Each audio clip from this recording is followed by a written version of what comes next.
So I would like a little bit more information about you and what you're doing. Like I said, I don't have a lot I could share in presentation preparation. So could I get you to introduce yourself a bit and what you've been studying and teaching? Sure. OCO, everyone. My name is Natalie Panther. I'm a Cherokee citizen, born and raised in Bixby, Oklahoma. I've got my master's and PhD in American Indian history from OSU, and I'm now an assistant professor at the University of Central Oklahoma in Edmond. I wrote my dissertation on the Cherokee Male and Female Seminaries, which were high schools in Tahlequah. My great-grandmother, which I'll talk about, she attended, so that's kind of how I got interested in this topic. But what I'm working on now, I'm writing a book on writing more broadly about the Cherokee public school system from 1835 to 1907, which was statehood. I now live in Tulsa. I've got 2 kids and 2 cats, and that's about it. So the question drives is, which is more troublesome, the cats or the kids? It took me a minute to get my kids situated before I started this. But they're on their screens now, so they should be good. Oh, I understand that. We all have that addiction going anymore, don't we? Yes. Well, thank you so much for joining us and presenting today. Do you want to take the screen and share, or you just want to talk? Sure, I would love to. I've got a PowerPoint that I'd like to share. Perfect.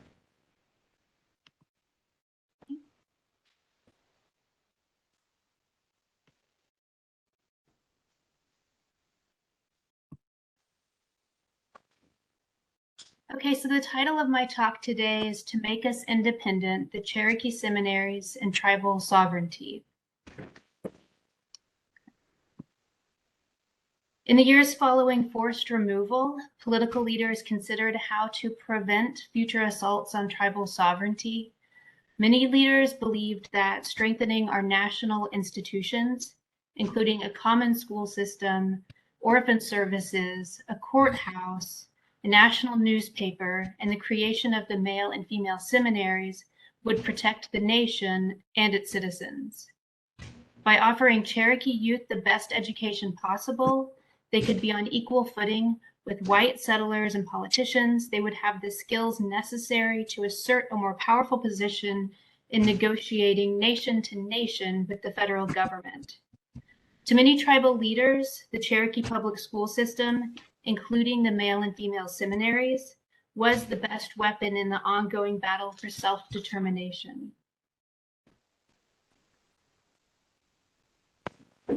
What I want to focus on today is how the Cherokee National Council approved the creation of the national seminaries as part of a larger effort towards nation rebuilding. Can you all hear me okay?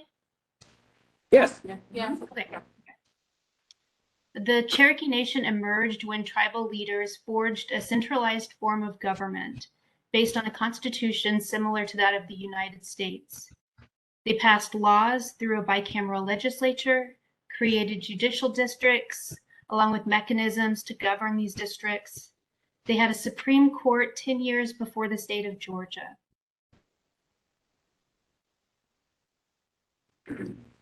These national institutions were developed to continue and supplement traditional kinship obligations and gadugi, or coordinated work for the social good. As such, the Cherokee Nation set up welfare safeguards to ease the burdens of poverty, orphans, and starvation. By the time the seminaries were created, the Cherokee Nation had been providing social provisions to its citizens for decades. When historians begin to think about a research topic, we ask 2 questions. Why do I care? And why should others care? I'm passionate about this topic because my great-grandmother, May Beatrice Tyner, attended the Cherokee Female Seminary in 1890 at just 13 years old. After a fire consumed the original school located in Park Hill, the National Council voted to rebuild the female seminary in the nation's capital of Tahlequah. My grandma May started her first day in the beautiful, brand new and imposing Victorian style building, which you can see here. I think about how it must have felt at 13 years old to leave your home, your family and friends, and make a wagon ride for 108 miles from Oshaleta to Tahlequah. What was it like pulling up in the long gravel road to this imposing structure, the biggest building you've ever seen in your life? I think, did she have any choice in the matter? So because of my personal family history, I have an interest in the topic of American Indian education and Native nation building and rebuilding. But why should you care? In my research and writing about the Cherokee Seminaries, I have focused on the Cherokee public school system as one means of asserting and protecting sovereignty, which is especially relevant to our lives today. Over the last 4 years, there have been ongoing threats to Cherokee national sovereignty. According to our chief, Chuck Hoskin Jr., Oklahoma Governor Kevin Stitt has been attacking our sovereignty since he took office. Like many Cherokee citizens, Hoskin seems especially concerned with the state's response following the U.S. Supreme Court's landmark 2020 McGirt versus Oklahoma ruling, which acknowledged that much of eastern Oklahoma remains tribal territory. Hoskin remarked, quote, "He started by undermining our gaming compact. That was a fight that was unnecessary and a fight that he lost, but it was still an attack on the Cherokee Nation and other tribes within the state of Oklahoma. When he failed at that, he moved on to McGirt," end quote. The Supreme Court's McGirt decision held that Congress never explicitly disestablished reservations in eastern Oklahoma, effectively handing jurisdiction over criminal cases that involve Native Americans to tribes and the federal government.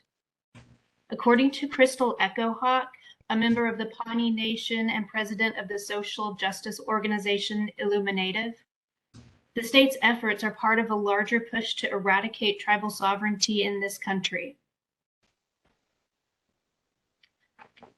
McGirt might be one of the most significant Supreme Court cases ever. In reaffirming the Muskogee Creek Nation's political and territorial boundaries as established by treaty guarantees, the court delivered a massive win for tribal sovereignty. Just as the Cherokee Nation is currently working to safeguard our sovereignty, so too did our ancestors in the 19th century. In fact, our ancestors, in response to settler colonialism, worked toward forging a nation. This slide shows a timeline of Cherokee Nation building. It starts with 1808, a national police force is established. 1827, the Cherokee Constitution is created.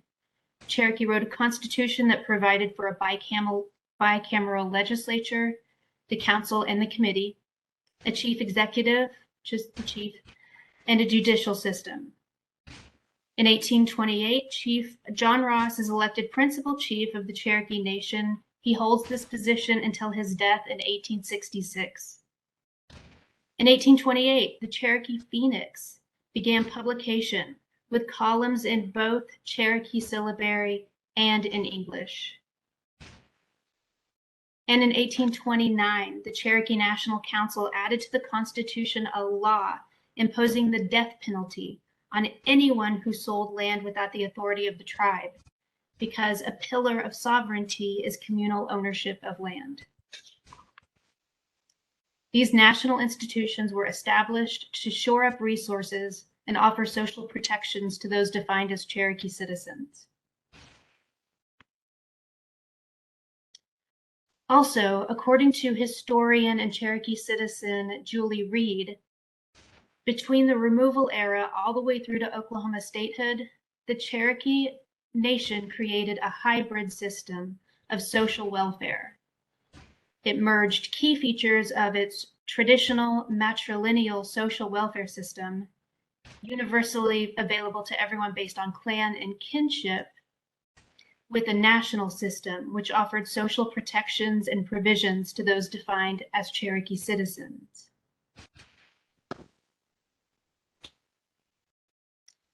Indigenous nation building and rebuilding is a fundamental process to encountering and overcoming the conditions of settler colonialism.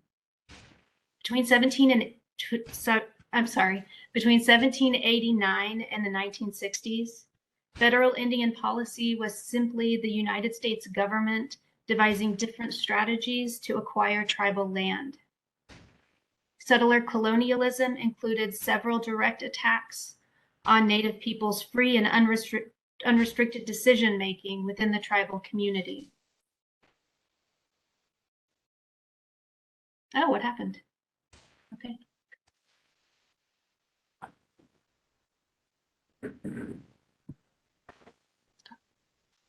There we go. Okay, one example that we're most familiar with is the 1830 Indian Removal Act, signed into law by Andrew Jackson, which gave the president authority to use force if necessary to remove Native nations from the eastern half of the country to the west. This legislation resulted in the forced migration of 46,000 southeastern Native Americans west to Indian Territory.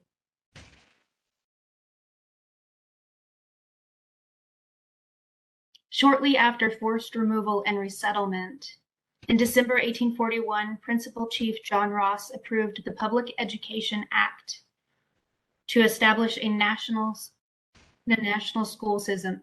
So this is a public school system years before the United States would ever establish a public school system. Known as the common schools, which were essentially elementary schools, they served younger children. The creation of the public school system answered a social grievance voiced by many traditional leaders, dissatisfaction with the missionary schools. The Public Education Act also set up a relief program for orphan care. Initially, the common schools suffered from teacher shortages.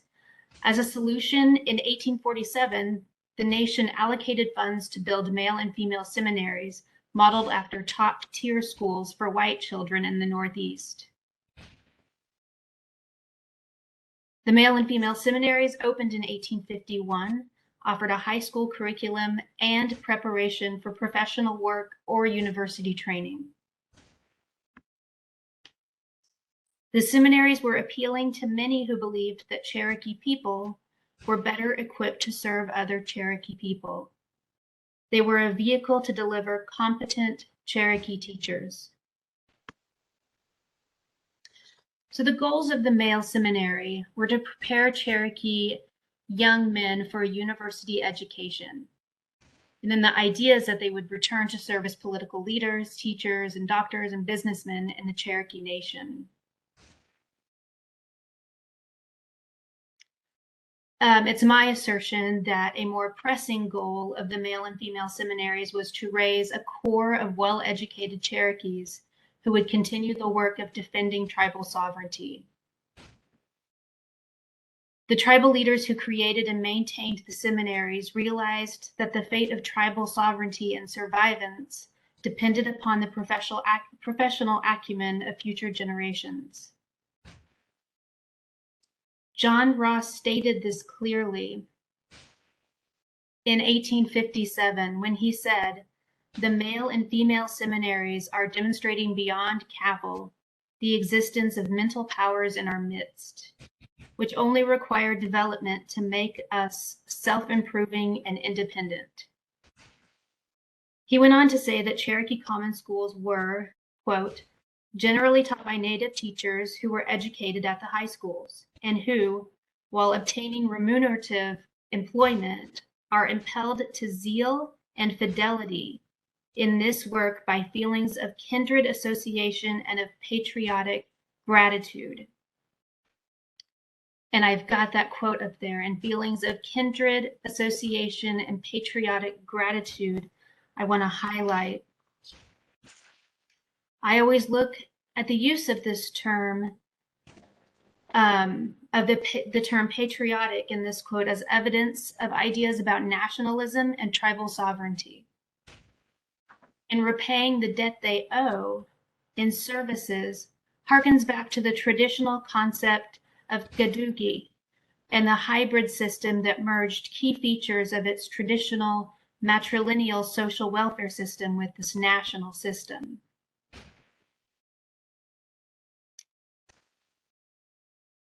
I will close today with a quote from Chief Chuck Hoskin Jr.'s annual State of the Nation address in 2021.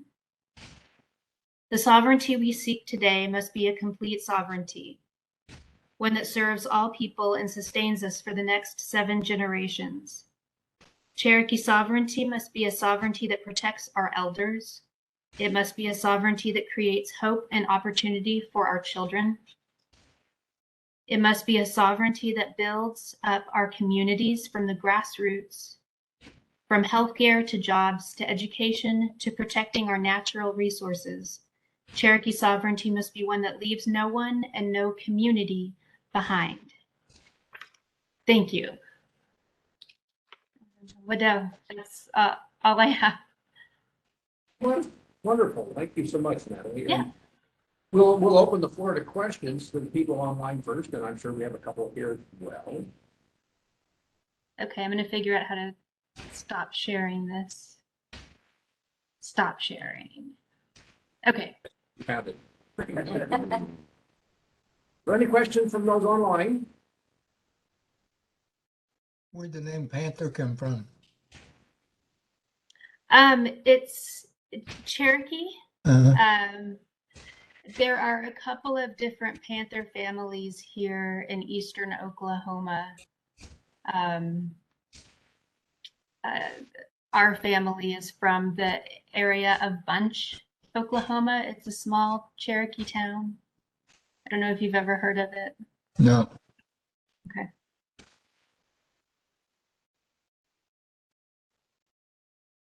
Oh, I have a question. What prompted the demise of the seminaries as a teaching aid? And what moved more to grade school levels that they're doing now over that? When did that era change? Yeah, so the Cherokee seminaries shut down whenever statehood happened, because with the Dawes Act, or the Allotment Act of 1887, and then the Curtis Act of 1898, and then statehood, all of those systematically derailed tribal sovereignty. It basically disestablished the Cherokee Nation and other Native nations as independent nations. And so because the tribe, the nation, had funded and operated the public school system, when it ceased being a nation, then it was not able to control those schools anymore. And so the female seminary eventually becomes the Northeastern State Normal School, which was what you called a college for teachers. And then eventually it became the Northeastern State University, NSU, which is now, it's in Tahlequah. And actually the picture of that building I showed you, the Victorian style female seminary, that's now the centerpiece of NSU. So if you ever go to campus, that's in the heart of campus, that female seminary. It's still an imposing building now. I can imagine it when it was on its own land and that's all it was around it. Right. Yeah, it's gorgeous. So, you said you called it seminary. I always thought seminaries were like religious, but it doesn't sound like it was religious school. But why would they call it seminary? Right. So seminaries in the early to mid 19th century was just another name for a high school or academy. Although there was a religious push, a religious bent to the schools, it was definitely expected that students attended chapel and attended Bible study and things like that. So they went there voluntarily? The parents sent them voluntarily? It was like they signed up? Yes, right. And it was, especially in the early years, it was really competitive. And it was, you had to pass a series of tests to be enrolled, and they were pretty difficult. They lived on campus? I'm sorry? Was there boarding? Did they live on campus and stuff? Yes. Or were they not on?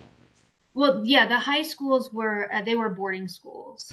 The common schools were just, they would be located in a district, and nearby children would go to the schools, but then go home in the evenings.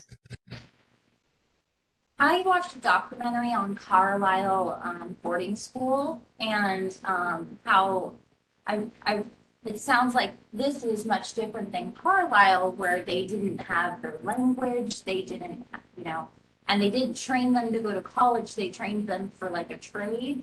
And I was wondering, where in the timeline is these other boarding schools that have, like, how did those fit in with the timeline of the seminaries? Yeah, that's a great question. Richard Henry Pratt created Carlisle. It opened in 1875. And the Cherokee Seminaries, the Cherokee high schools, opened in 1851. So it was quite a bit earlier than the government boarding schools.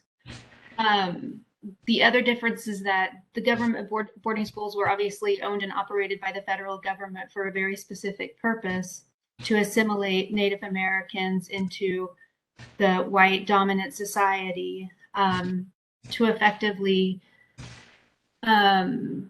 eliminate any special status or annuities owed, or provisions owed, or any kind of special relationship that the United States held with tribes. So the difference with the Cherokee schools is that they're owned and operated by the tribe itself, for the purpose, like you said, for the purpose of sending young men and women to get a university education and to come back home to protect tribal sovereignty. So it's two completely different intentions. So was there really acceptance for women being educated? Because, I mean, my mother-in-law was from Missouri in the 1830s or 1840s, and she only got, and my grandmother only got 6th grade education. They didn't think women needed it. So how was the response with the women? That's a really good question.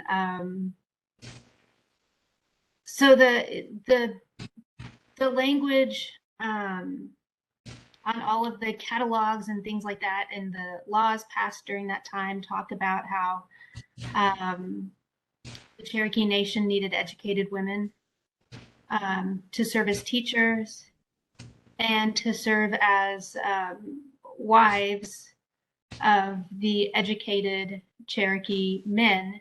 There were women who went to the seminary who became doctors and went on to a university education, which was available in the West.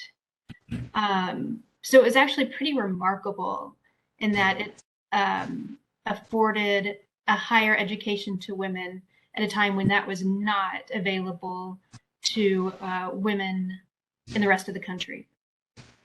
My grandmother only got 6th grade education, and she was from Illinois.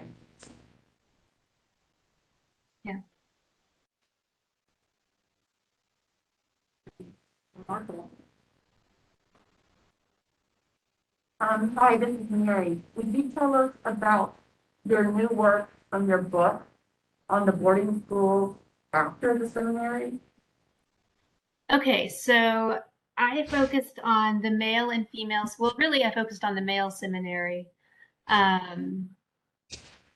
There was already a book written about the female seminary, and I didn't want to redo that. So although I included elements of the female seminary, I focused on the male seminary. But for my book, I want to broaden it to the Cherokee public school system. It starts in 1835. You all know the Treaty of New Eshota that was signed in 1835 that effectively sold the United States all of the territory in the Southeast. Right. Okay, so there was a provision in that treaty that states that the annuities and the interest that will be accrued or accrued in that treaty will be set aside for public education. So the signers of this treaty, the Cherokee leaders who signed this treaty, wanted to elevated the importance of public education in the nation. And so that's kind of where the idea for a public school system starts with that treaty. And then it's implemented after removal in 1849 or 1841 when the tribe is resettled in Indian territory. So basically, I'm just going to talk about the importance of establishing the school system. I'm going to look at each different school and how it functioned, looking at the different teachers. In the early years, they were mostly white teachers who didn't speak Cherokee and really had no interest in learning the language or effective teaching methods. And so that this is where the high schools come into play. And then you've got, like the well-trained Cherokee teachers who are going into the public school systems, going into elementary schools and teaching. So I'll be talking about that as well. So yeah. I was partly asking, because my dad was, they lived on an allotment in Brushy Creek, which is close to Marble City. He was born in 1914 and he started school, I guess around 1920. And his dad and the brothers created the Price's Chapel School. I don't know if you know about that school. He started at that school first. So this would have been 1920s. Before starting your own. I don't know about that specific school, and my work is bookended by the signing of the original treaty and then statehood. Mhm. But I can look into that. Yeah, if you need anything Find out more. about it, so I'd be glad to share it. Okay, awesome. Thank you. So when is your book expected to be published? Well, actually, one of our members, his grandfather was a seminary student there. Oh, really? Oh, that's great. My goal is a year. So we'll see if that. Yeah, fingers crossed. It's a year. Is there a list of who was of the students so somebody could look up? Is there somewhere you could look up to find out if the ancestor was in the school? Did you ask about a list of students? Yes. Yes, yeah. In Emmett Starr's History of the Cherokee People, there's a list of all of the students who attended the seminaries from the very first year until it closed in 1910. From Chicago, I'm interested if they if they attended. Yes, and what's really cool is that if you go to the John Vaughn Library at NSU, and you can look up a name, and there's a corresponding photograph. So they've got photograph, at least from like 1890 forward. They've got photographs of the students. Cool. Yeah, it's really cool. I wonder why the seminaries were separated male to female, and if one had better training than the others. They were separated based on sex just because most institutions were at the time, most schools were at the time. it was the exact same curriculum at both the male and the female, and it was so advanced. They studied algebra, geometry, physics, Latin, Greek. They were so advanced that students who graduated from there, when they entered a university, they would get credits already counted because they had taken those courses at the high school. Yeah, and then, yeah. There was Go a ahead. cost, there was a cost to go to the school? Did the parents have to pay, or? There was in the early years. So it was open from 1851 to 1856, and then it closed down due to a drought, and then the Civil War ripped apart the Cherokee Nation as well as the rest of Indian Territory. And so the seminaries didn't reopen. They were rebuilt and reopened until 1874, and then there was still a cost for the advanced school, but they added a new department called the indigent department, which was free for students. And it didn't, but it's interesting, it didn't focus on the difficult, the training, the curriculum, like at the high school.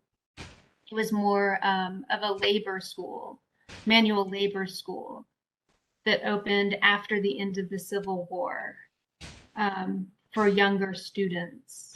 And so my advisor had a theory that it was because of the end of the Civil War and slaves were freed, and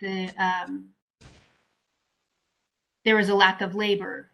And so they added this manual labor element to the seminaries.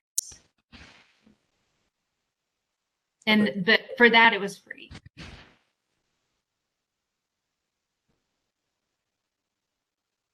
Well, thank you, Natalie. Thank you so much for joining us. Thank you so much for inviting me. We really appreciate it. Yeah, thank you.